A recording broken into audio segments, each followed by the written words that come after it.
Le llamaban Juan sin miedo en su pueblo y no era una exageración. En su vida había tenido un sobresalto y conste que nunca había evitado el peligro. Más bien al contrario. En cuanto en los alrededores moría alguien con fama de malvado, por ejemplo, o de amigo del diablo, allí iba Juan sin miedo a velar su cadáver. Y si en las noches de invierno algún animal de los rebaños no regresaba al establo, Juan sin miedo se internaba en la montaña cantando a voz en cuello para espantar a los lobos. Cerca del pueblo de nuestro protagonista había un castillo que se decía que estaba encantado y que una legión de duendes defendía sus tesoros de la curiosidad de los extraños. A lo largo de los años muchos viajeros habían llegado hasta sus muros impulsados por la curiosidad o la ambición, pero ni uno solo de los que cruzaron el puente levadizo medio hundido había vuelto para contarlo.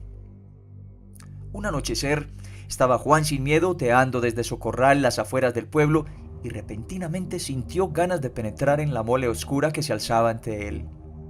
No lo pensó dos veces y sin siquiera coger una linterna caminó los pocos cientos de metros que le separaban del edificio y entró bajo el tenebroso arco de la muralla. Atravesó patios y estancias y llegó a una gran sala iluminada.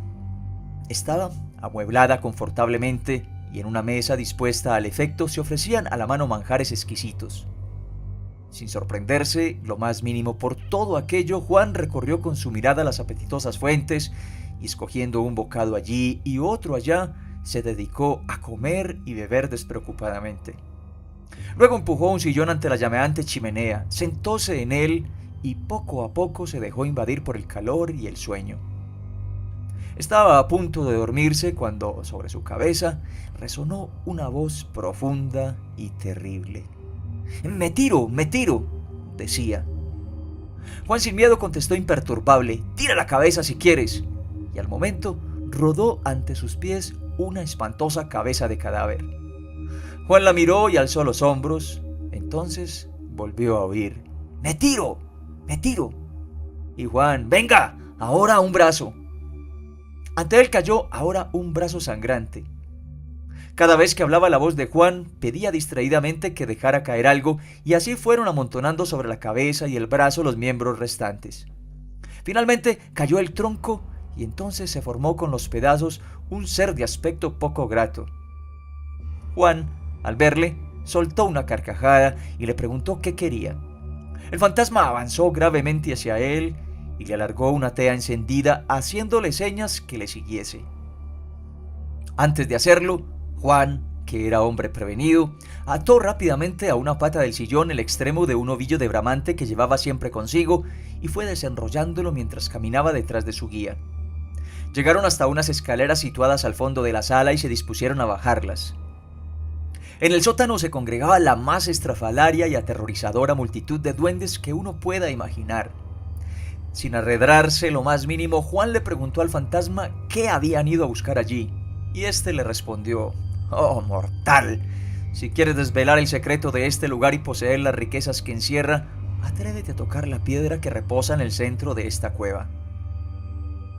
Juan se abrió paso sin miedo ante la caterva de diablos, mientras éstos le lanzaban pullas y agitaban ante él sus puños ennegrecidos. Llegó hasta la piedra y se inclinó. Entonces aquellos seres dejaron de aullar, las antorchas que llevaban se apagaron de golpe y la más absoluta oscuridad rodeó a Juan sin miedo. Pero el muchacho había puesto ya la palma entera de su mano sobre la roca, fría como hielo. Luego no fue más que coser y cantar, encontrar el camino de vuelta entre los monstruos callados, enrollando otra vez el bramante hasta encontrar la escalera de ascenso y finalmente volver al sillón frente a la chimenea. A la mañana siguiente, mientras en el pueblo se extendía la noticia de su desaparición tras las murallas del castillo, Juan volvió a su casa con un humor excelente, tras una noche tan entretenida. Y en adelante vivió rico y feliz. En el palacio cuyo misterio había aclarado, admirado por todos cuanto le conocían por su inalterable valor.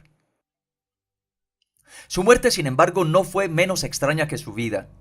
Una noche que paseaba Juan sin miedo por el jardín del palacio, bajo la luna llena, se fijó en algo sorprendente. La clara luz proyectaba sobre el suelo el perfil severo de un paseante, la sombra de Juan. Pero éste sintió de improviso un terror inexplicable. Echó a correr y tras él su sombra, agitándose despavorida. Entró sin resuello en el interior del palacio y empezó a subir las escaleras con la sombra pisándole los talones bajo la gran araña refulgente de velas y cristal. No había alcanzado su alcoba cuando la agitación y el pánico le derribaron por tierra y así concluyó, créanlo o no lo crean, la vida de Juan Sin Miedo, que por cierto murió de miedo.